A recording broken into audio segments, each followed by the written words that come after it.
तो पिछले लेक्चर में हम लोग बात कर चुके थे, सर्किट एलिमेंट की बात कर रहे थे। तो सर्किट एलिमेंट में हम लोगों ने क्या उठाया, एक सर्किट एलिमेंट को लिया, उसको बोले रजिस्टर को उठाया, और रजिस्टर के बारे में जितनी बातें थी पढ़े।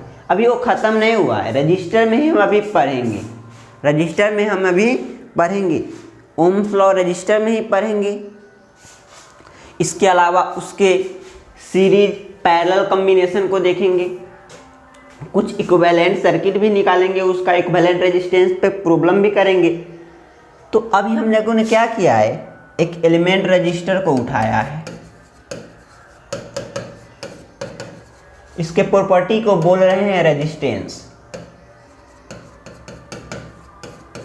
रेजिस्टेंस क्या है, इसका एक प्रॉपर्टी है। इसी प्रॉपर्टी के कारण क्या करता है, ये करेंट के फ्लो का अपोज करता है। जब इसके रेसिप्रोकल की बात करते हैं, आर की रेसिप्रोकल की 1/r की, तो वो होता है जी, कंडक्टेंस। कंडक्टेंस की बात कर चुके, ये आपको मालूम होना चाहिए। रेसिस्टिविटी की बात किए हैं, इसका रेसिप्रोकल है तो उसको बोले थे कंडक्टिविटी 1/ρ,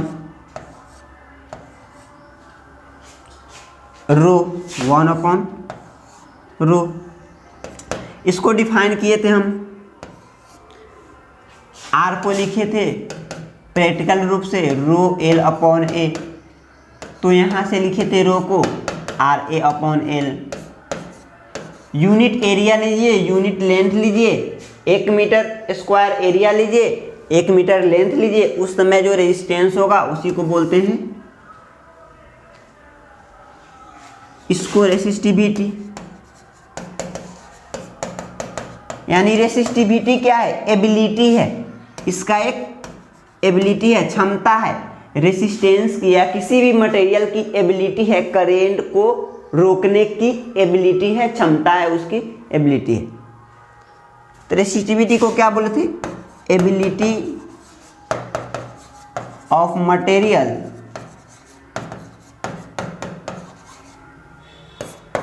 टू रेसिस्ट करेंट।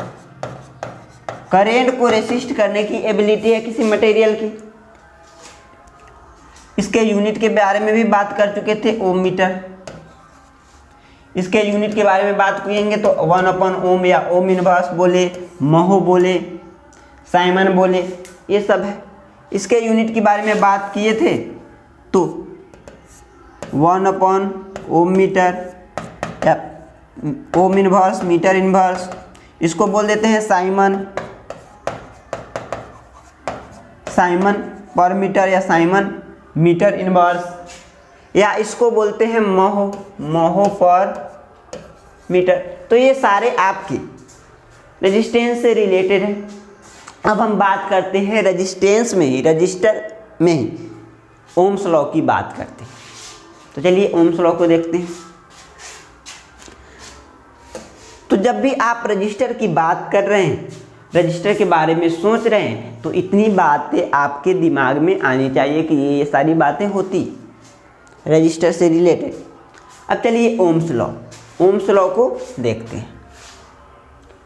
तो ओम एक साइंटिस्ट का नाम है और इन्होंने लॉ दिया है, एक लॉ दिया है, उसी लॉ को हम बोले Ohm's law.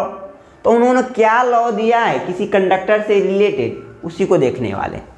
The current flow, ये फॉलो नहीं, फॉलोइंग नहीं, फ्लोइंग, फ्लोइंग, फ्लो मतलब बहना होता है, फॉलो मतलब किसी का पीछा करना होता है, ठीक है। The current flowing to the linear conductor is directly proportional to the potential difference between two ends of the conductor. कोई एक कंडक्टर ले रहे हैं, यहाँ पे भी बात कर रहे हैं लीनियर कंडक्टर की बात कर रहे हैं, लीनियर कंडक्टर की बात कर रहे हैं, बताएंगे अभी लीनियर, धैर्य रखिए थोड़ा। तो एक आप कंडक्टर ले रहे हैं, एक तार ले रहे हैं, तो इसमें जो करेंट फ्लो करेगा, इसमें जो करेंट फ्लो करेगा, ओम्स ने बताया कि एक कंडक्टर में जो करेंट फ्लो करेगा वो डायरेक्टली निर्भर करेगा इसके दोनों इंड है इस पे जितना आप पोटेंशियल डिफरेंस होगा, इसके दोनों इंड पे जो आपका पोटेंशियल डिफरेंस होगा उसी पे निर्भर करेगा। यानी इसको बढ़ाते चले जाएंगे तो ये डायरेक्टली बढ़ता चला जाएगा, इसको घटाते चले जाएंगे तो ये डायरेक्टली घटता चला जाएगा। तो यानी किसी कंडक्टर में, अभी सिंपली बोले तो किसी कंडक्टर में जो करेंट फ्लो करता है वो किस पे डिपेंड करेगा डायरेक्टली, वो डायरेक्टली प्रोपोर्शनल होता है। यानी ये आई डायरेक्टली प्रोपोर्शनल होता है इस दोनों इन पे जो आप वोल्टेज को अप्लाई करें V। अब देखिए यहाँ पे एक कंडीशन क्या है, when temperature remain constant, when temperature remain constant, जब आप टेम्परेचर को कांस्टेंट एज्यूम करके चल रहे हैं। तो जब भी ओम्स लॉ की बात आए आपको टेम्परेचर को कांस्टेंट रख के ही काम करना है। तो जब भी आप कहीं पे भी न्यूमेरिकल में या कहीं पे ओम्स लॉ इस्तेमाल करें तो आप ऐसा एज्यूम करके चल रहे हैं कि टेम्परेचर कांस्टेंट मांग के चल रहे हैं। तो जब भी electrical student Ohm's law apply करते हैं सर्किट में तो पूरे सर्किट नेटवर्क में क्या किया जाता है, ओम्स लॉ को कांस्टेंट मान के ही चला जाता है। ओम्स लॉ को कांस्टेंट, ओम्स लॉ में टेम्परेचर को कांस्टेंट मान के ही चला जाता है। टेम्परेचर को कांस्टेंट मानते हैं, फ्रीक्वेंटली क्या करते हैं, अपने अनुसार क्या करते हैं, ओम्स लॉ को अप्लाई करते हैं। तो ये था इनका कहना ओम्स जी का। चलिए एक स्लाइड पे देखते हैं, इस फिगर को बनाइएगा जो हम आपको बता रहे हैं।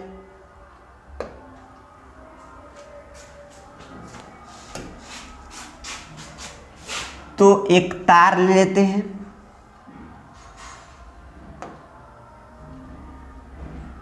चलिए एक तार ले ली, ये एक वायर है। अभी लीनियर के बारे में आपको नहीं बता रहे हैं, वो आपको लिमिटेशन में बताएंगे।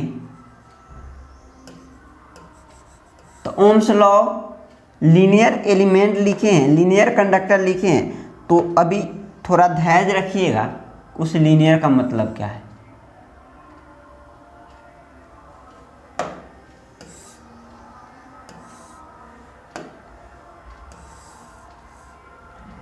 ए बी,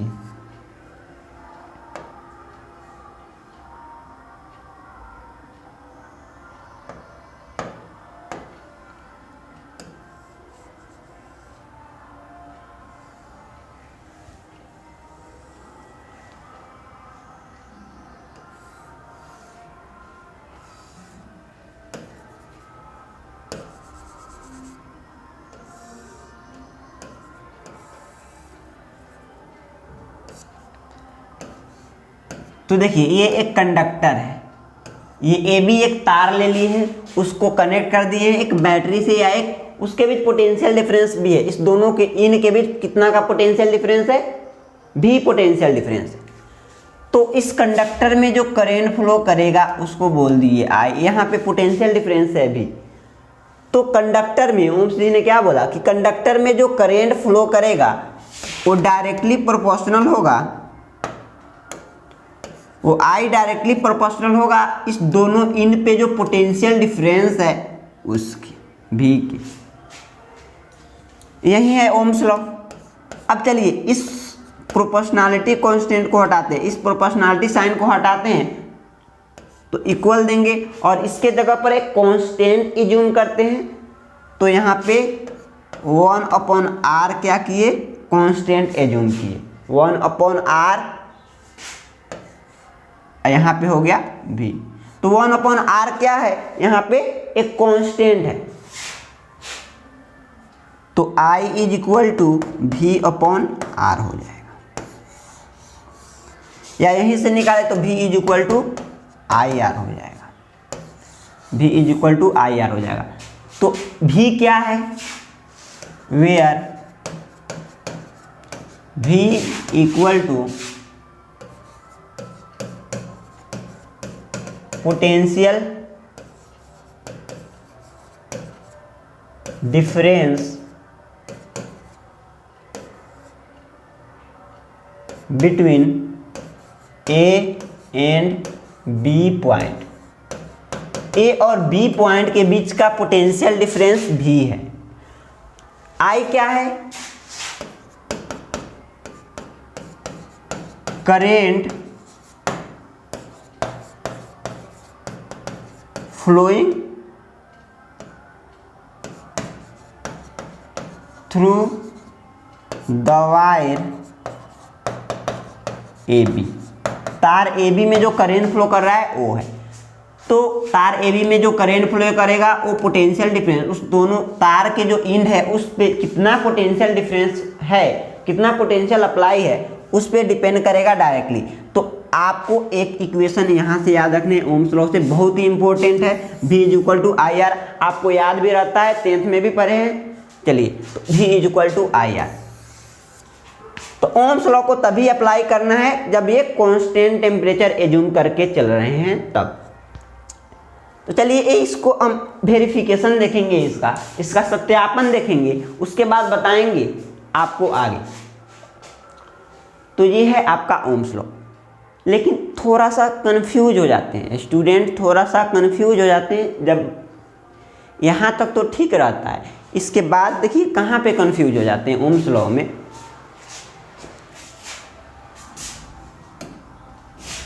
चलिए एक वायर है ये, उसका रेजिस्टेंस R है, उसका रेजिस्टेंस R है। यहाँ पे पोटेंशियल डिफरेंस EMF E लगा दिए, ठीक है।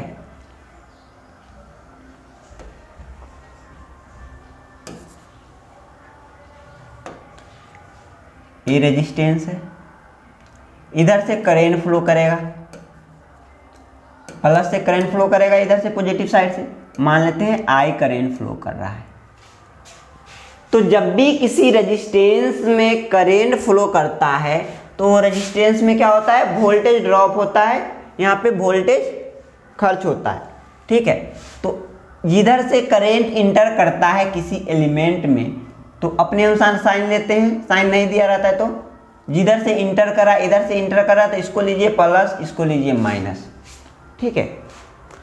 तो यहाँ पे कुछ वोल्टेज खर्च होगा, ये जो वोल्टेज अप्लाई किए हैं यहाँ पे, इसमें से कुछ वोल्टेज यहाँ पे खर्च होगा, इस तो उसको मान लिए VR खर्च हो रहा है, VR खर्च हो रहा है। तो अब थोड़ा ओम्स लॉ को अप्लाई कीजिएगा, अब ओम्स लॉ को अप्लाई कीजिएगा। आइए VR क्या होगा, इस R का VR इज इक्वल टू, चलिए लिख देते हैं आगे। तो ये करेंट प्रोपोर्शनल होगा, आप बताइए करके, ये करेंट प्रोपोर्शनल होगा इसके, ये वाला बात सही होगा कि ये वाला बात सही होगा, ये वाला बात सही होगा कि ये वाला बात सही होगा।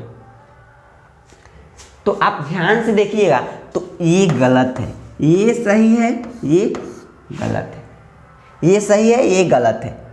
क्यों गलत है कि हम बोले किसी कंडक्टर में, कंडक्टर यहाँ पे बोल दिए AB, यहाँ से यहाँ तक तार है, किसी कंडक्टर में जो करंट फ्लो करेगा, यही करंट फ्लो कर रहा है तो यही इसमें जा रहा होगा, ठीक है भाई। चलिए, तो ये करंट इसमें जा रहा होगा, तो ये करंट प्रोपोर्शनल होगा डायरेक्टली किसके, इस दोनों तार पे जो पोटेंशियल डिफरेंस होगा वही। तो इस दोनों तार का पोटेंशियल डिफरेंस क्या है, यहाँ पे देखिए इस पॉइंट, ये वायर यहाँ से कनेक्टेड है, ये वायर यहाँ से कनेक्टेड है, तो ये वाला पोटेंशियल डिफरेंस है, इस तार का पोटेंशियल डिफरेंस, दोनों पॉइंट के बीच कितना का वोल्टेज अप्लाई है, E है अप्लाई। तो इस दोनों पॉइंट पे पोटेंशियल डिफरेंस E है, और ये VR क्या है, इस R का वोल्टेज ड्रॉप है, इस रेजिस्टेंस में जितना वोल्टेज ड्रॉप हो रहा है वो वोल्टेज है, जितना वोल्टेज यहाँ पे खर्च हो रहा है वो वोल्टेज है। तो ये बात गलती होगा, ये बात गलत हो जाएगा। तो सही बात क्या है, I is proportional to E। तो यहाँ से I is equal to 1/R E, I is equal to E/R। तो ये बात सही होगा, ये बात सही होगा, ये बात गलत होगा। ये देखिए कैसे होगा, यहाँ पे ये वोल्टेज डिपेंड करेगा, ये VR अब करंट पे डिपेंड करेगा। अब यहाँ पे ओम्स लॉ लगाए इस रेजिस्टेंस में, देखिए तो यहाँ से V is equal to I R, V is equal to I R. किसी भी रेजिस्टेंस में कितना का वोल्टेज ड्रॉप होता है, उसमें जो करेंट फ्लो करेगा O और उसके रेजिस्टेंस पे ड्रॉप करेगा। मतलब ये जो VR होगा वो निर्भर करेगा डायरेक्टली इस करेंट की वैल्यू पे, इस करेंट की वैल्यू पे निर्भर करेगा। तो एक तो मेरा ये फर्स्ट वे देखने के रूप में था, ये फर्स्ट। ये सेकेंड वोल्टेज ड्रॉप के रूप में, ये सेकेंड। तो पोटेंशियल से देख रहे हैं तो ये करंट इस पे निर्भर कर रहा है, ये करंट इस पे निर्भर कर रहा है, लेकिन ये VR, ये वोल्टेज ड्रॉप भी है, ये VR इसको बोल रहे हैं, वो करंट पे डिपेंड कर रहा है। जितना करंट होगा उतना ज़्यादा वोल्टेज ड्रॉप होगा किसी रेजिस्टेंस के थ्रू। तो यहाँ ये VR प्रोपोर्शनल होगा I की। तो यहाँ पे देखिए, अब यहाँ पे VR इज इक्वल टू, इसको हटाएं तो यहाँ पे R इस्तेमाल कीजिए, प्रोपोर्शनैलिटी कांस्टेंट I। तो अब जाके ये करेक्ट होगा, V is equal to IR। तो ये नहीं जबकि आप ओम्स लॉ अप्लाई करें तो इसको लेके आप अप्लाई कर देंगे, ऐसे लिख दे I is proportional to VR, तो आपके गलत हो जाएंगे, आपके गलत हो जाएंगे।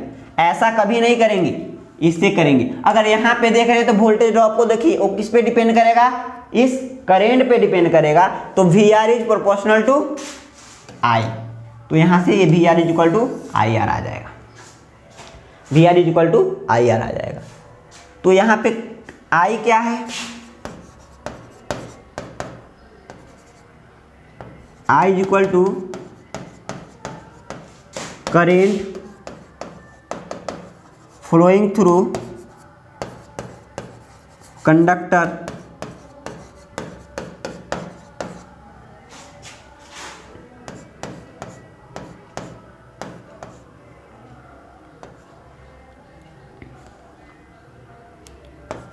E बोल दीजिए EMF applied across conductor, applied across conductor, और VR is equal to voltage drop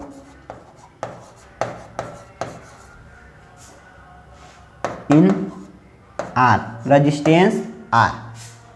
तो जब भी ओम्स लॉ की बात आए तो आपको दो वे में सोचना है, ऐसे सोचना है दोनों वे में। एक तो ये केस बनता है और एक ये केस बनता है। तो आपको दोनों केस में, आपको दिमाग में दोनों केस डिफरेंट वे में सेट होने चाहिए। ये ना कि इसको हम ऐसे यूज कर लेंगे ऐसे, तो ये हो जाएगा गलत आपका, ये हो जाएगा गलत। ठीक है, तो ओम्स लॉ में गलती नहीं कीजिएगा। चलिए अब बात करते हैं इसके वेरिफिकेशन की, तब हम देखेंगे लीनियर जो बात बोल रहे थे उस बात को बताएंगे। पहले इसके वेरिफिकेशन को देखते हैं, तो वहां से आपका क्लियर होगा। तो ये था ओम्स लॉ का स्टेटमेंट। यहां से क्या कीजिएगा, आप इस फिगर को बना के ये बनाइएगा। इसके बाद इसको भी आपको नोट करने हैं, इसको भी आपको नोट करने हैं, दोनों कंडीशन को नोट करने हैं। दोनों कंडीशन को आपके दिमाग में क्लियर सेट होना चाहिए।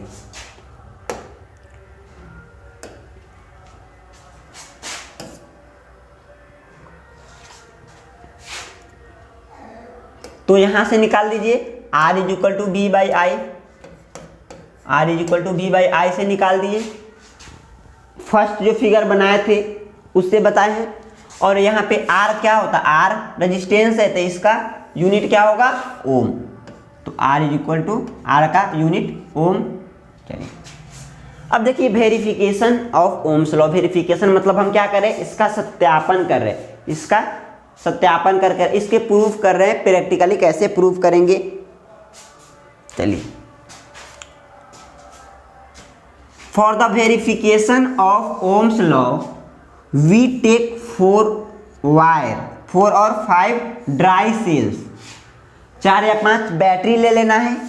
एथीन वायर AB, एक पतला तार AB ले लीजिए। ए वोल्ट मीटर,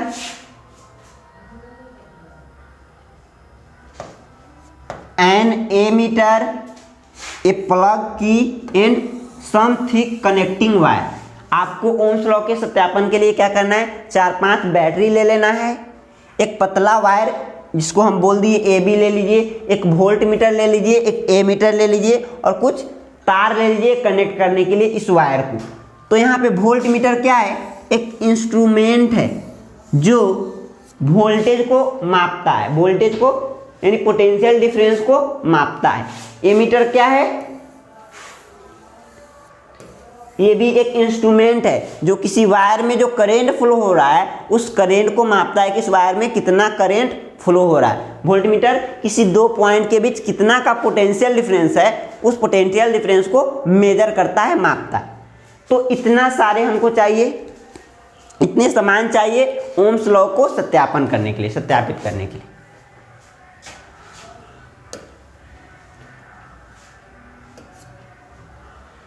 चलिए सभी मटेरियल ले लिए, सभी एपरेटस ले लिए जो भी हमको चाहिए और उसको ऐसे डायग्राम में कनेक्ट कर देना है। ये वायर ए बी है, यहाँ पे पतला से दिखाए हैं, ये वायर ए बी है, ये वायर है, ये बैटरी है, एक बैटरी, 4-5 बैटरी लिए थे, अभी एक बैटरी को कनेक्ट किए, एक बैटरी को यहाँ पे कनेक्ट किए। ये प्लग ले लिए हैं, यहाँ से हम क्या कर सकते हैं, इसको क्लोज कर सकते हैं यानी सर्किट को बंद बना देंगे। ये ए मीटर लगा देंगे, ए मीटर को हमेशा इस तरह सीरीज में लगाते हैं, इसके साथ डायरेक्टली इस तरह श्रेणी क्रम में। वोल्ट मीटर को पैरेलल में लगाते हैं समानांतर क्रम में। तो दो पॉइंट के बीच हमको जो पोटेंशियल चाहिए उस दो पॉइंट के बीच इसको समानांतर क्रम में वोल्ट मीटर को लगा दिए। हमको करंट चाहिए, इस वायर में कितना करंट फ्लो कर रहा है वो चाहिए, तो इसी वायर में हम क्या करेंगे, ए मीटर को कनेक्ट कर देंगे। तो ऐसा कर लेंगे, ऐसा हम अपना सर्किट बना लेंगे। तो क्या किए, अब देखिए इसको सत्यापन कैसे करना है। अब आप क्या कीजिए, ऐसे कनेक्ट कर लिए, ऐसे कनेक्ट कर लिए सभी सर्किट को, ये प्लग हो गया। यहाँ पे एक बैटरी लगाना है, ठीक है, एक बैटरी लगा दिए, उसका कुछ पोटेंशियल होगा, ईएमएफ होगा, बैटरी का कुछ ईएमएफ होगा। अब इस वायर को क्या कर दीजिए, क्लोज कर दीजिए। तो जैसे सर्किट क्लोज होगा इसमें करंट शुरू होगा, आई, इसमें करंट शुरू होगा, आई। ये वायर है, तो ये वायर है, यहाँ का ए पोटेंशियल मेजर करेगा, इस दोनों पॉइंट के बीच कितना का पोटेंशियल डिफरेंस है उसको मेजर करेगा। तो यहाँ पे आप एक बैटरी कनेक्ट कीजिए, सर्किट को क्लोज कीजिए, तो इसमें करंट फ्लो करेगा, उसको ये मेजर करके आपको दिखा देगा। अपने एमीटर का रीडिंग देखिएगा तो वो रीडिंग दिखाएगा कि इसमें कितना करंट फ्लो कर रहा है, 2 एम्पियर 4 एम्पियर, जितना करंट फ्लो कर रहा होगा उसको दिखा देगा। तो उसको आप नोट डाउन कर लीजिए। आइए वोल्ट मीटर क्या करेगा, इस दोनों पॉइंट के बीच कितना का पोटेंशियल डिफरेंस है वो इसको बता देगा, इसके रीडिंग से हमको पता चल जाएगा, तो उसको भी नोट डाउन कर लेंगे। यानी आपको सर्किट में एक बैटरी कनेक्ट करना है, सर्किट को क्लोज करना है और ए मीटर का और वोल्ट मीटर का रीडिंग को नोट डाउन कर लेना है कि कितना करंट फ्लो कर रहा है एक बैटरी को लगाने से, एक बैटरी को लगाने से कितना करंट फ्लो कर रहा है और कितना पोटेंशियल इस दोनों पॉइंट के बीच है, उसको नोट डाउन कर लिए। अब करेंगे इस सर्किट को फिर ब्रेक कर देंगे, सर्किट को फिर ओपन कर देंगे, इस प्लग को हटा देंगे ऐसे, तो फिर करंट फ्लो करना बंद हो जाएगा। अब आप क्या कीजिए, 2 बैटरी यहाँ पे कनेक्ट कर दीजिए, 2 बैटरी यहाँ पे कनेक्ट कर दीजिए। ये बैटरी है, यहाँ पे एक बैटरी था, एक और बैटरी लगा दीजिए।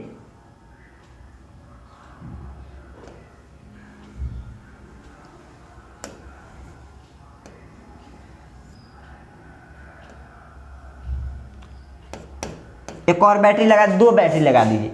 और जो भी बैटरी लिए हैं, 5 बैटरी लिए हैं, उसका ईएमएफ मान के चलने सेम है। सेम नहीं भी हो तो 2 को जोड़ेंगे तो क्या होगा, 1 से ज़्यादा आएगा।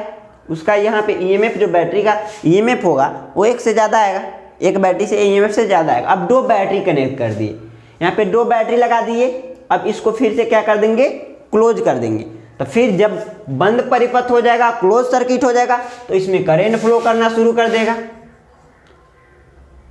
करंट फ्लो करना शुरू कर देगा और यहाँ पे वोल्टेज डिफरेंस होगा। तो अब आप देखिएगा यहाँ पे जो करंट फ्लो करेगा फिर उसको मेजर कर लीजिए। इस एमीटर के रीडिंग से करंट को जो फ्लो करा उसको फिर से नोट डाउन कर लीजिए। इसके रीडिंग से वोल्ट मीटर को नोट डाउन कर लीजिए। इसके रीडिंग से वोल्ट मीटर को नोट डाउन कर लीजिए। यानी क्या किए, 2 बैटरी अप्लाई किए उस समय, फिर क्या किए, करंट के रीडिंग को देखे और इस वोल्ट मीटर के रीडिंग को देखे।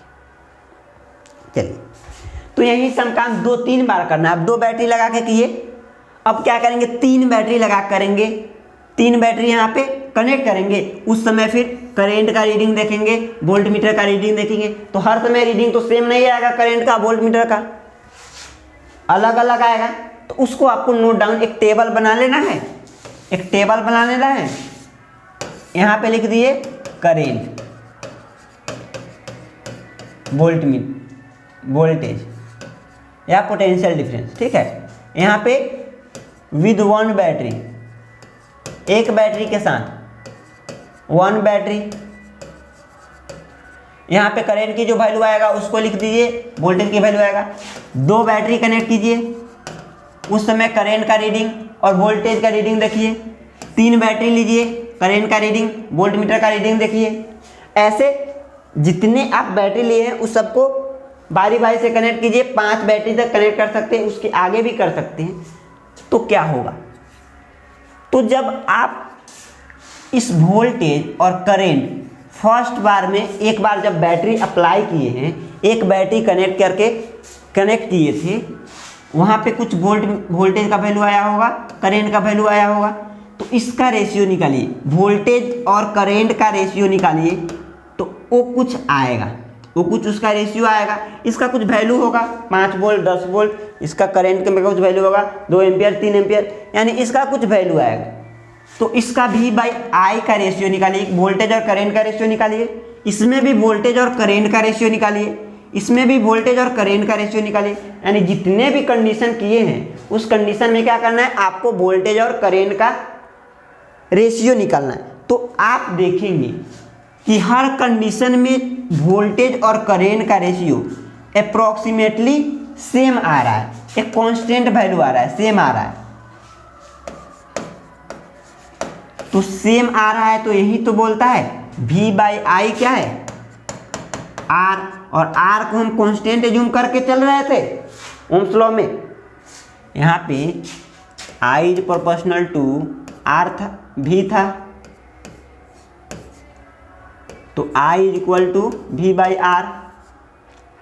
और यहाँ से इस तरह देखिए तो V/I is equal to R, और R को यहाँ पे कांस्टेंट मान के चले थे। तो V/I का रेशियो हर कंडीशन में सेम आएगा, यानी R की वैल्यू क्या आ रहा है, कांस्टेंट आ रहा है। तो ये आपका ओम्स लॉ को एक्सप्लेन कर दिया, ओम्स लॉ को वेरीफाई कर दिया। तो चलिए अब इसको पढ़ के आपको बताते हैं। The ammeter measures the current I through the circuit.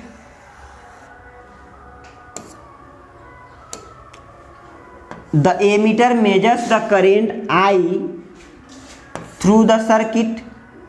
इसमें जो करंट फ्लो कर रहा है I, उसको मेजर करेगा ammeter.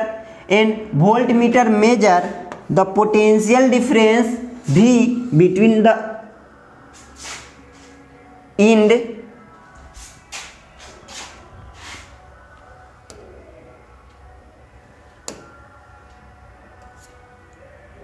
A and B of the wire. इस वायर के बीच के पोटेंशियल डिफरेंस को ये मेजर करेगा। चलिए, मेजर मतलब मापना होता है, उसको रीड करेगा। अब क्या कीजिए, take the reading of voltmeter and ammeter with 1 cell. एक बैटरी के साथ क्या करना है, आपको वोल्ट मीटर का रीडिंग लेना है, करंट का, एमीटर का रीडिंग लेना है, मतलब वोल्टेज आपको मिल जाएगा, करंट मिल जाएगा। Now connect 2 cell in the series in the circuit. 2 cell को एक साथ सीरीज में कनेक्ट करके सर्किट को फिर बना लेना है। और उस समय take reading will find that the reading of the voltmeter increases which shows that large potential difference has been applied across the wire a b. तो जब दो बैटरी को आप लगाइएगा तो ये बी की जो वैल्यू आएगी वो पहले से ज़्यादा आएगी। जब एक बैटरी लगा के कनेक्ट किए थे, उस समय मेजर किए थे, उससे ज़्यादा आएगा, करंट की वैल्यू भी उससे ज़्यादा आएगा। तो वोल्टेज की वैल्यू और करंट की वैल्यू डिफर कर रहे हैं। जैसे जैसे आप बैटरी को बढ़ाइएगा उसके पोटेंशियल डिफरेंस और ज़्यादा बढ़ते जाएंगे।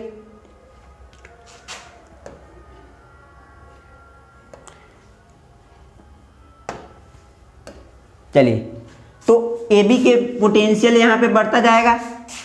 यानी बात करें तो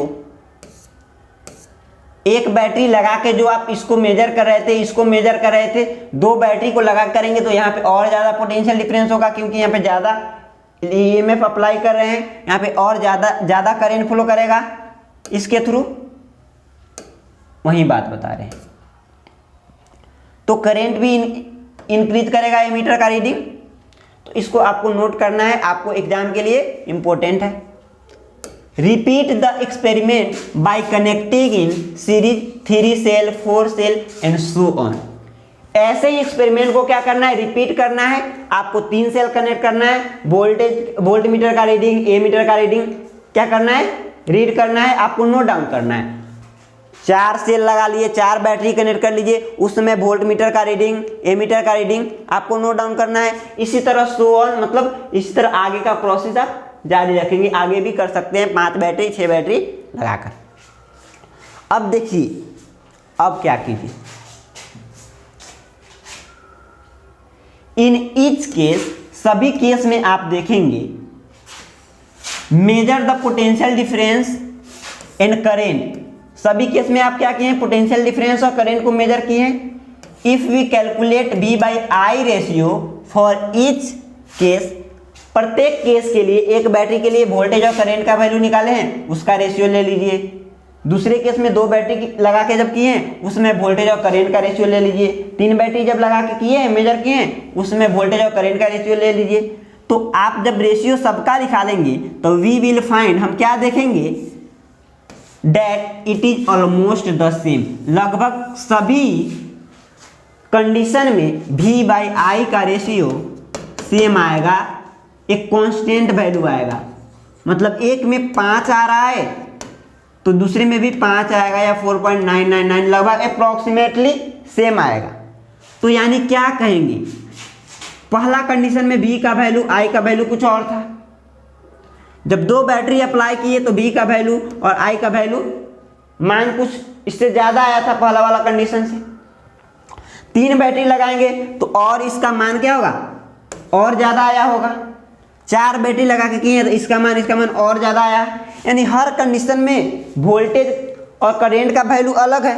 लेकिन जब आप इस सब का रेशियो लेंगे, इस सब का अनुपात लेंगे, इस दोनों का अलग अलग कंडीशन में, ठीक है, तो वो आपको लगभग कांस्टेंट वैल्यू मिलेगा। और यही तो बोलता है V बाई I क्या होता है, R। और V बाई I, R को कांस्टेंट माने थे, एक कांस्टेंट एज्यूम किए थे, तो R ये है कांस्टेंट। तो ये आपको प्रूफ करता है ओम्स लॉ का, ओम्स लॉ को प्रूफ करता है, ओम्स लॉ का वेरिफिकेशन।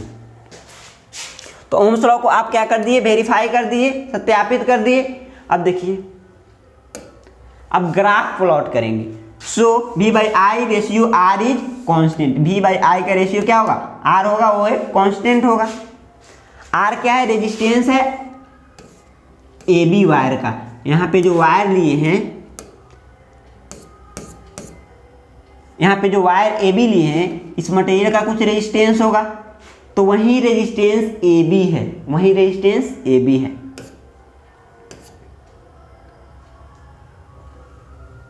चलिए, if we plot a graph between current and potential difference V, I और V के बीच ग्राफ ड्रॉ करना है। हर कंडीशन में एक आपको क्या करना है, ग्राफ ड्रॉ करना है, ऐसे ऐसे। यहाँ पे आप ले लीजिए वोल्टेज को, यहाँ पे ले लीजिए करंट को। अब जितने भी कंडीशन पे आप वोल्टेज का रीडिंग, वोल्ट मीटर का रीडिंग और ए मीटर का रीडिंग ये जूम किए हैं, उसको इस ग्राफ पे क्या करना है, ड्रॉ करना है। इस ग्राफ पे ड्रॉ करना है। तो ग्राफ को एक प्लॉट करना है करेंट और वोल्टेज के बीच, करेंट और पोटेंशियल डिफरेंस के बीच। तो आपको ग्राफ एक लीनियर दिखाई देगा, एक सरल रेखा दिखाई देगा, ग्राफ ऐसा दिखाई देगा। अब ग्राफ को प्लॉट करने के लिए taking current on Y axis पे करेंट को लेना है और V ऑन एक्स एक्सिस से क्या लेना है, पोटेंशियल डिफरेंस को लेना है। It will be a straight line, वह एक क्या होगा, स्ट्रेट लाइन होगा। This shows that the current is proportional to potential difference. तो यहां पे ग्राफ देखिए, ऐसा कुछ ग्राफ आएगा। तो जब भी आप देखते थे ऐसा अलग अलग कंडीशन में, यहाँ पे क्या किए, वोल्टेज का वैल्यू करेंट का वैल्यू लेके यहाँ पे पॉइंट हम क्या करेंगे, फर्स्ट वाले कंडीशन से यहाँ पे पॉइंट ए को नोट कर दिए, सेकेंड वाले कंडीशन से जो वोल्टेज का वैल्यू आएगा उस पे, इस पे, और उसको यहाँ पे लेके अब क्या करेंगे, इस पॉइंट को नोट कर लेंगे, इस पॉइंट को नोट कर लेंगे। थर्ड कंडीशन से ऐसे ही करते जाएंगे और जब इस सभी पॉइंट को आप मिलाएंगे तो एक सरल रेखा मिलेगा, एक लीनियर मिलेगा, एक सरल रेखा मिलेगा। तो यही सरल रेखा क्या दिखा रहा है, ओम्स लॉ को सत्यापित कर रहा है। देखिए कैसे कर रहा है, देखिए कैसे कर रहा है। चलिए इस पे लिए हैं करेंट को, इस पे लिए हैं करेंट को, इस पे लिए हैं वोल्टेज को। तो ऐसे यहाँ से हम कर लेते हैं, ये इसको O मान लेते हैं, इसको P मान लेते हैं, इसको Q मान लेते हैं, ठीक है। तो ये वोल्टेज का होगा, ये कुछ यहाँ से यहाँ तक का कुछ पोटेंशियल होगा, V होगा, इस पे क्या होगा, I होगा। अब इसका रेशियो लीजिए, यहाँ पे इसको एज्यूम कर लीजिए थीटा, tan थीटा निकालिए, tan थीटा निकालिए। तो tan थीटा क्या होगा, P अपॉन B। तो ये tan थीटा निकालिए, ये निकालिए tan थीटा। तो क्या होगा, ये P और ये B, इस पे क्या रखे हैं करेंट को, तो इस पे कुछ करेंट का वैल्यू आएगा, ये क्या होगा, इस पे वोल्टेज आएगा। तो इसका स्लोप लीजिए, तो स्लोप को हम क्या बोलते हैं, tan थीटा निकालते हैं उसको बोलते हैं स्लोप, यानी ढाल बोलते हैं, ये ढाल, ठीक है, स्लोप। तो स्लोप क्या आया, I अपॉन V। तो V अपॉन I क्या होता है, R होता है। तो I अपॉन V क्या होगा, 1 अपॉन R होगा। तो 1 अपॉन R हो गया। तो 1 अपॉन R क्या हो गया, इसका स्लोप हो गया, इस स्ट्रेट लाइन का क्या हो गया, स्लोप हो गया।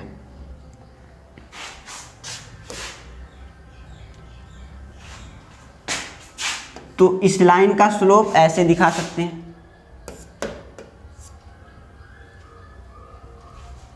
इस लाइन का स्लोप ऐसे यहाँ पे आप दिखा सकते हैं कि ये स्लोप है I अपॉन R।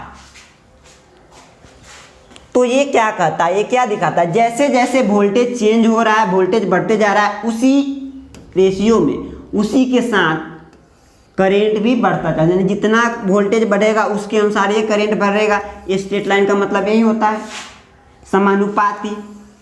ये जो भी पॉइंट है ये सभी क्या होंगे, समानुपाती होंगे। यानी एक स्ट्रेट लाइन आ रहा है, ये क्या हो गया, आपका ओम्स लॉ का वेरिफिकेशन हो गया, ओम्स लॉ का वेरिफिकेशन हो गया।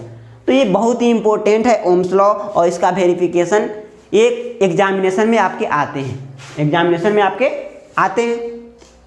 तो चलिए देखते हैं इसको।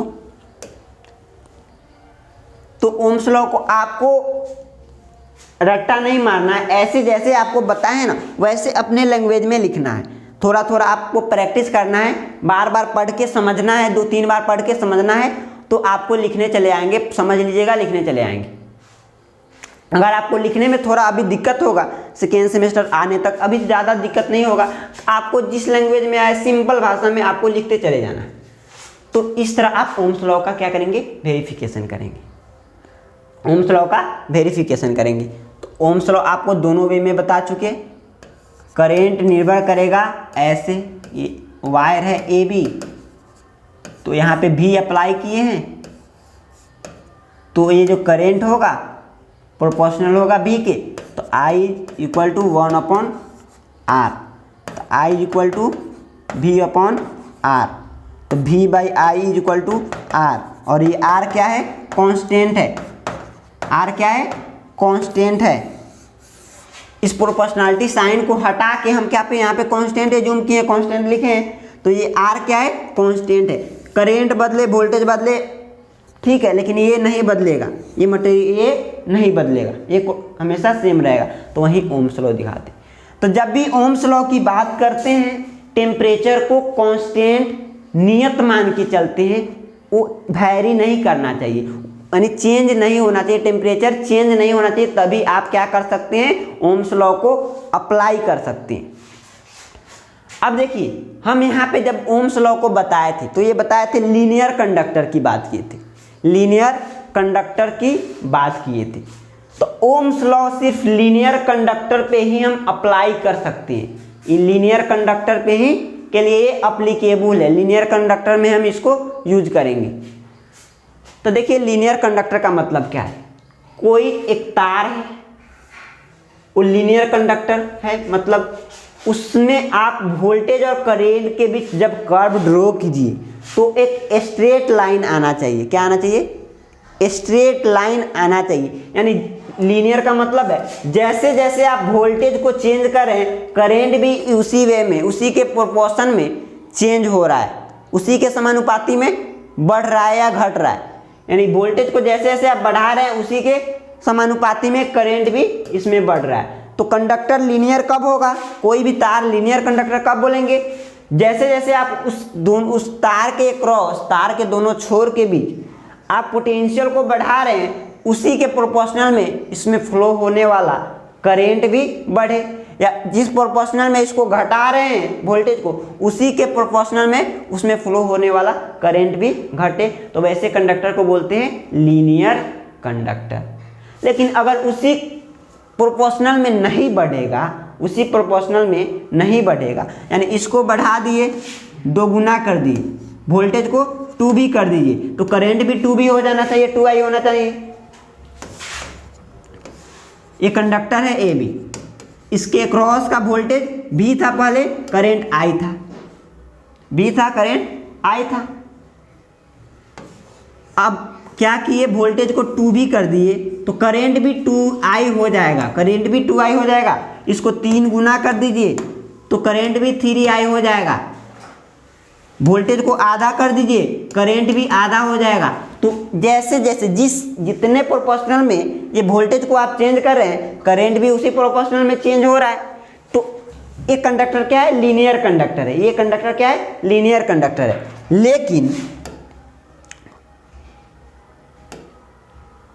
लेकिन अगर बात करें ऐसे, एक कंडक्टर है, इसके बीच V है, ये I है, I। अब इसको 2 गुना कर दीजिए, 2 गुना कर दे रहे हैं, लेकिन करंट की वैल्यू क्या हो जा रहा है? 2 गुना नहीं हो रहा है, 3 गुना हो जा रहा है, या आधा हो जा रहा है। इसी के अनुसार इसको 2 गुना किए तो ये भी 2 गुना होना चाहिए। इसके प्रोपोर्शनल में चेंज नहीं हो रहा है, तो वैसे को बोलते हैं, वैसे कंडक्टर को नॉन लीनियर कंडक्टर। तो नॉन लीनियर कंडक्टर में ओम्स लॉ नहीं अप्लाई होता है, नॉन लीनियर कंडक्टर के लिए ओम्स लॉ अप्लीकेबल नहीं होता है। तो ओम्स लॉ सिर्फ अप्लीकेबल होगा लीनियर कंडक्टर के लिए। ये आपने दिमाग में एक बादल बना के सेट कर लीजिए, ये आपके ऑब्जेक्टिव के लिए भी इंपॉर्टेंट है। तो जब भी ओम्स लॉ को एज्यूम करते हैं, ओम्स लॉ के बारे में सोचते हैं, टेम्परेचर को कांस्टेंट लेके चलते हैं, टेम्परेचर को कांस्टेंट लेके चलते हैं। ऐसा क्यों? तो आपके दिमाग में एक क्वेश्चन करेगा, ऐसा क्यों हम कांस्टेंट क्यों लेके चलते हैं? टेम्परेचर को, तापमान को नियत मान के क्यों चलते हैं? चेंज नहीं होना चाहिए तापमान। लेकिन हम ऐसा थोड़े कि यहाँ पे ही रखा गया है, तो क्लाइमेट का जो आपकी तरफ वातावरण है, तार रखा हुआ है, तो आपका क्लाइमेट का टेम्परेचर चेंज नहीं होगा। जब आपके क्लाइमेट का, आपके चारों ओर का टेम्परेचर चेंज होगा, तो इसका भी टेम्परेचर, तो तार का टेम्परेचर भी तो बढ़ेगा घटेगा, तार का टेम्परेचर भी तो बढ़ेगा घटेगा। तो आप कांस्टेंट मान के क्यों चल रहे हैं? तो देखिए आपको बताए थे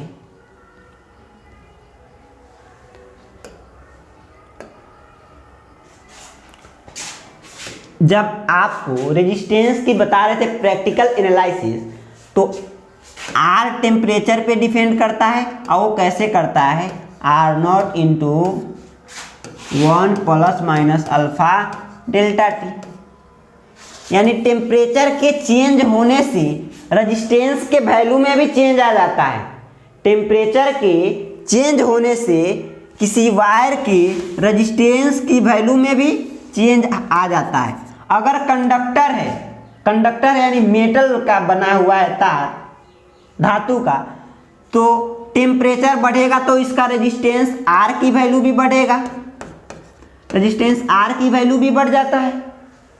तो इस वे में तो क्या हो गया, आप तो ओम्स लॉ को बता रहे थे कि वी आई का रेशियो क्या होता है, आर होता है, और ये आर कांस्टेंट होता है, ये आर कांस्टेंट है, आर एक फिक्स वैल्यू है, कांस्टेंट माने है इसको, प्रोपोर्शनलिटी साइन हटा के इसको रखे तो ये कांस्टेंट है, ये चेंज नहीं होने वाला है।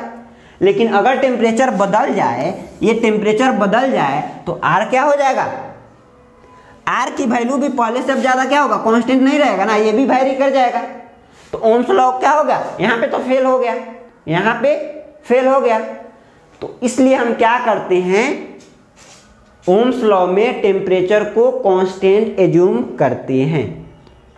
तो चलिए इसको भी लिखा ही देते हैं, लेकिन उसके पहले चलिए इसको समझ गए, लिख लीजिए उसको आप नोट डाउन कर लीजिए कि ओम्स लॉ में टेम्परेचर को कांस्टेंट क्यों मानते हैं। तो उसका रीजन ये है क्योंकि टेम्परेचर के साथ कंडक्टर का रेजिस्टेंस क्या होता है, चेंज होता है। तो जब तक आप टेम्परेचर को कांस्टेंट मान के नहीं चलेंगे, V बाई आई का रेशियो अनुपात वो आपका कांस्टेंट नहीं आएगा, वो आपका कांस्टेंट नहीं आएगा, वो भी आप क्या होगा, बदल जाएगा, वो भी आपका बदल जाएगा। लेकिन तो ओम्स जी ने क्या बताया, वोल्टेज और करंट का रेशियो क्या होना चाहिए, कांस्टेंट होना चाहिए।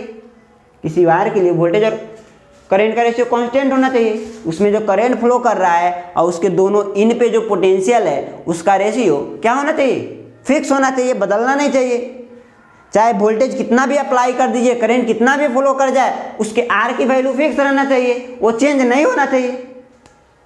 तो लेकिन अगर टेम्परेचर बढ़ेगा तो टेम्परेचर के साथ रेजिस्टेंस बढ़ता है घटता है, अलग अलग कंडीशन पे, वो डिपेंड करेगा अल्फा पे डिपेंड करेगा, टेम्परेचर कोफिशिएंट पे डिपेंड करेगा। तो इसलिए क्या हो जाता है, ओम्स लॉ फेल हो जाता है जब आप टेम्परेचर को कांस्टेंट नहीं एज्यूम करके चलते हैं। तब टेम्परेचर को कांस्टेंट मान के नहीं चलते हैं, नियत मान के नहीं चलते हैं, तो फेल हो जाता है। तो जब भी हम बात करते हैं सर्किट नेटवर्क में, सर्किट को सोल्व करते हैं, तो वहाँ पे हम टेम्परेचर को कांस्टेंट मान के ही पूरे सिलेबस में चलते हैं। पूरे जो सब्जेक्ट है एक नेटवर्क, पूरे सब्जेक्ट में हम क्या करते हैं, टेम्परेचर को कांस्टेंट मान के ही चलते हैं। हम बेफिक्र होकर क्या करते हैं, ओम्स लॉ अप्लाई करते हैं। कोई टेंशन नहीं, ओम्स लॉ अप्लाई करो, क्योंकि हम उसमें एज्यूम कर ही चुके होते हैं कि इसमें हम टेम्परेचर कांस्टेंट लेके चल रहे हैं। टेम्परेचर के अनुसार हमको इसमें खेलना नहीं है, टेम्परेचर के साथ इसको हमको खेलना नहीं। लेकिन जब हम बात करते हैं सेमीकंडक्टर फिजिक्स की, तो वहाँ क्या हो जाता है, उसमें हम टेम्परेचर को कांस्टेंट नहीं मानते हैं, इसलिए वहाँ पे हम क्या करते हैं, ओम्स लॉ नहीं अप्लाई कर पाते, ओम्स लॉ नहीं अप्लाई कर पाते। तो एक क्वेश्चन बना के लिखिएगा, why temperature is kept constant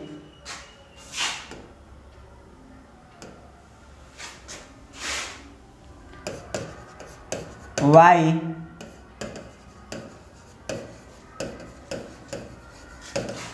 temperature is kept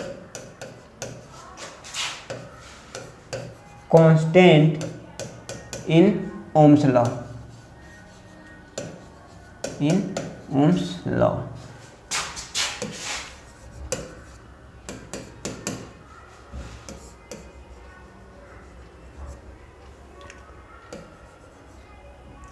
तो लिखिएगा इसमें as we know that by practical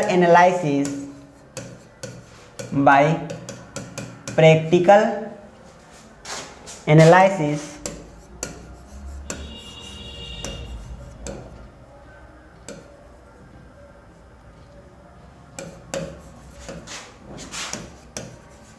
the resistance of a conductor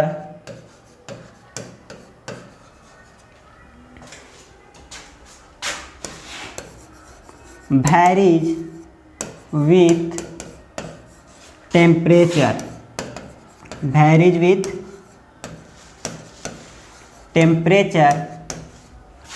bracket में इस इक्वेशन को लिख ले तो और ज़्यादा क्लियर हो जाएगा एग्जामिनर को कि R T is equal to R naught 1 plus minus alpha delta T.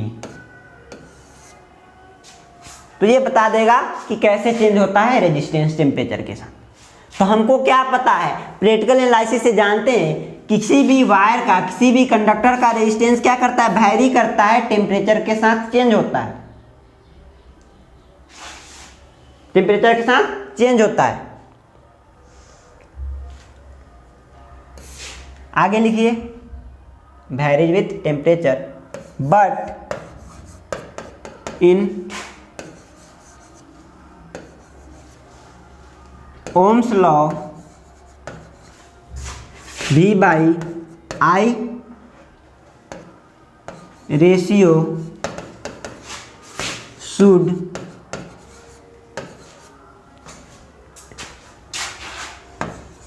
remain constant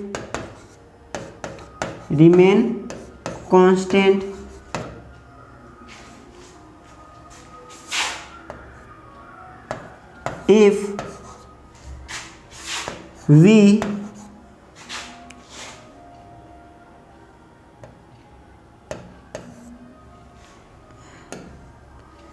we will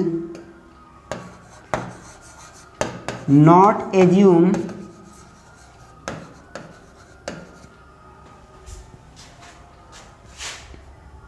temperature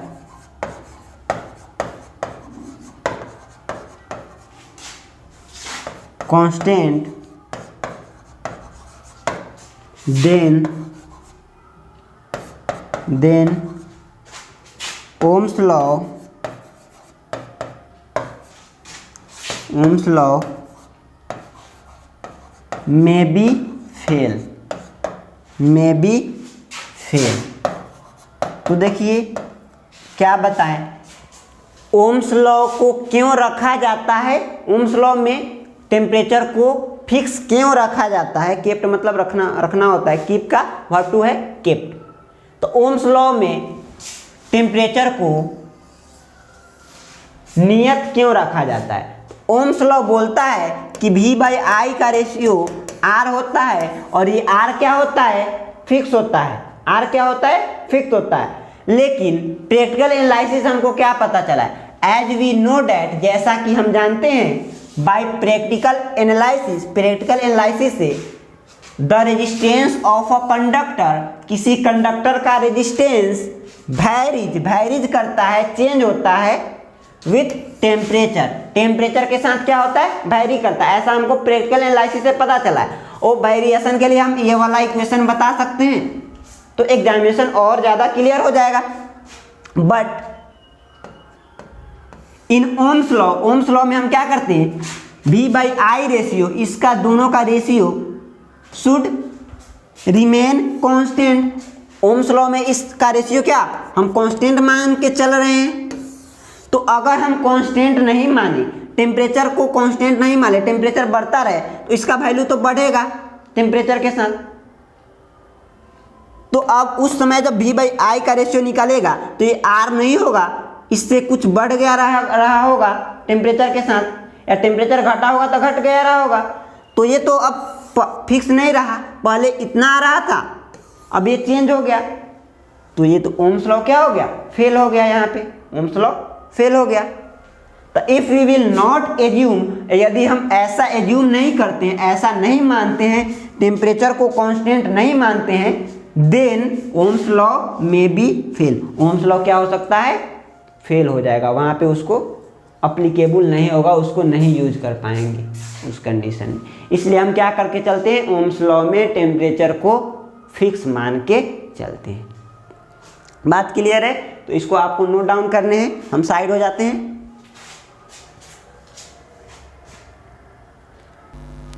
तो आप नोट कर लीजिए। चलिए अब देखते हैं ओम्स लॉ को आपको बताया था सिर्फ लीनियर कंडक्टर के लिए यूज कर सकते हैं। तो आप एक नोट बना के लिखिएगा, आप एक नोट बना के लिखिएगा। चलिए, Ohm's law applicable for, Ohm's law सिर्फ वहीं पे यूज कर सकते हैं लीनियर कंडक्टर हो, जब कंडक्टर लीनियर हो। मतलब जैसे जैसे आप कंडक्टर के क्रॉस का पोटेंशियल डिफरेंस बढ़ा रहे घटा रहे, उसी के प्रोपोर्शनल में आपका करेंट का वैल्यू क्या होना चाहिए? चेंज होना चाहिए। तो वो होगा लीनियर कंडक्टर। अगर उस वे में नहीं हो रहा है तो नॉन लीनियर कंडक्टर होगा, नॉन लीनियर कंडक्टर। तो ओम्स लॉ आप तभी अप्लाई कर सकते हैं जब कंडक्टर आपका लीनियर हो और टेम्परेचर आपका कांस्टेंट हो, टेम्परेचर आपका कांस्टेंट हो, तो वहां पे आप अप्लाई कर सकते हैं। यहाँ पे Ohm's law not applicable for non linear conductor. Non linear conductor के लिए ओम्स लॉ नहीं अप्लाई कर सकते। जैसे हम देखते हैं डायोड में, डायोड में चल जाइए, थायरिस्टर हम लोग पढ़ते हैं, इलेक्ट्रिकल वाले स्टूडेंट 6 सेमेस्टर में थायरिस्टर, उसका सिंबल ऐसा होता है। तो इसमें भी जैसे जैसे इसके क्रॉस का वोल्टेज चेंज करते, उसी के वे में करेंट और वोल्टेज का ग्राफ लीनियर नहीं आता है। तो ये क्या है? नॉन लीनियर एलिमेंट है, नॉन लीनियर है। तो यहाँ पे इसके लिए आप क्या कर सकते हैं? ओम्स लॉ नहीं अप्लाई कर सकते, ओम्स लॉ नहीं अप्लाई करते। आप इलेक्ट्रोलिसिस पढ़ते हैं, उसमें भी ओम्स लॉ को नहीं अप्लाई करते हैं, क्योंकि उसमें नॉन लीनियरिटी की बात आ जाती है। आप आर्क लैंप, आर्क में आर्क लैंप जो इस्तेमाल करते हैं, ओवन देखे होंगे जिसमें आप गर्म करते हैं सामान को, तो आर्क लैंप में भी उसमें क्या करते हैं? आप ओम्स लॉ को नहीं अप्लाई करते हैं, ठीक है, क्योंकि वो नॉन लीनियरिटी को बताता है, नॉन लीनियर कंडक्टर को प्रॉपर्टी को बताता है। अब चलिए इसके अलावा भी आप देख लीजिए यूनिलेटरल और बाइलेटरल, यूनिलेटरल और बाइलेटरल। तो यूनिलेटरल के लिए आप ओम्स लॉ नहीं लगाते, यूनिलेटरल डिवाइस के लिए ओम्स लॉ नहीं होता है। तो यूनिलेटरल का मतलब समझिएगा थोड़ा।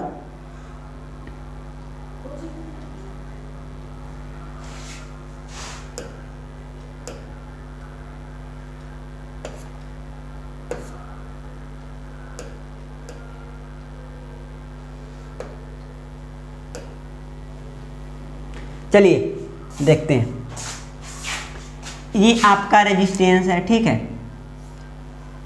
तो हम यहां पे देखेंगे यूनिलेटरल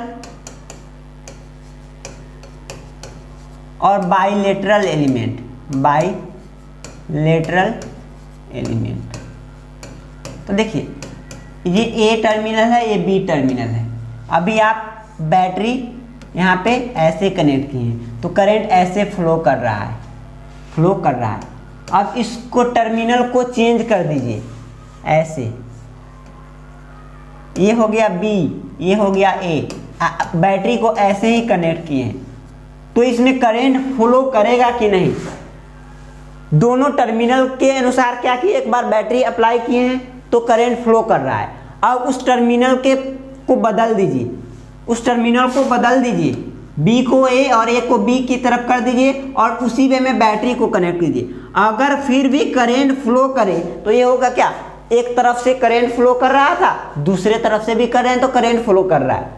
तो ऐसे एलिमेंट को बोलते हैं बाइलेटरल एलिमेंट, जो दोनों तरह से आपको किसी वे में भी कनेक्ट करे, आपको उसके पोलैरिटी की ध्यान नहीं रखनी पड़ती है कि आपको कैसे कनेक्ट करना है, जैसे मन करे वैसे आप जोड़ दीजिए सर्किट में, करंट फ्लो करेगा। तो ऐसे एलिमेंट को बोलते हैं बाइलेटरल एलिमेंट। और रेजिस्टेंस होता है बाइलेटरल एलिमेंट। रेजिस्टेंस होता है बाइलेटरल एलिमेंट, यानी आप क्या कीजिए, कैसे भी कनेक्ट कीजिए आपका करंट फ्लो करेगा।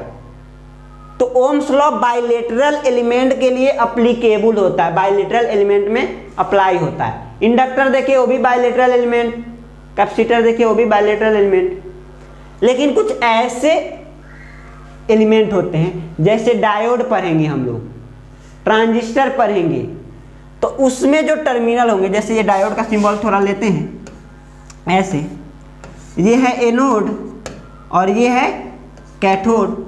तो इसको एनोड को पॉजिटिव से और कैथोड को निगेटिव टर्मिनल ऑफ बैटरी से कनेक्ट कीजिएगा, तभी इससे करंट फ्लो करेगा, तभी इससे करंट फ्लो करेगा।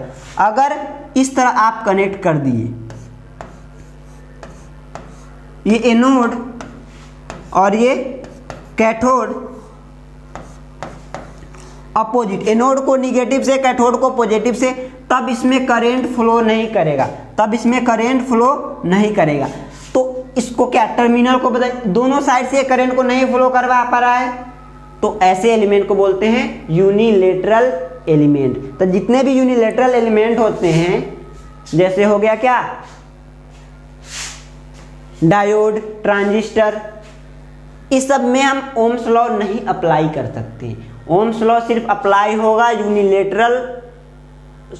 बाइलेटरल और लीनियर एलिमेंट के लिए, लीनियर एलिमेंट के लिए। तो आज इस लेक्चर में बस इतना ही, मिलते हैं हम लोग नेक्स्ट लेक्चर में। इस लेक्चर में हम लोगों ने क्या किया, ओम्स लॉ को पूरे कंसेप्ट को देखा। अभी मेरा एलिमेंट रेजिस्टेंस समाप्त नहीं हुआ है, उसमें कुछ और सारे टॉपिक देखने हैं, थोड़ा सा और उसके सीरीज पैरेलल कॉम्बिनेशन को भी देखना है, ये सभी बातें हैं। तो अभी हम लोग एक ही एलिमेंट के बारे में पढ़ रहे हैं, इतना एक ही एलिमेंट के बारे में पढ़ रहे हैं। तो एक ही एलिमेंट में हम क्या देखें, ओम्स लॉ को देखें। तो नेक्स्ट लेक्चर में हम लोग बात करेंगे, आगे मिलते हैं नेक्स्ट लेक्चर में। Okay bye.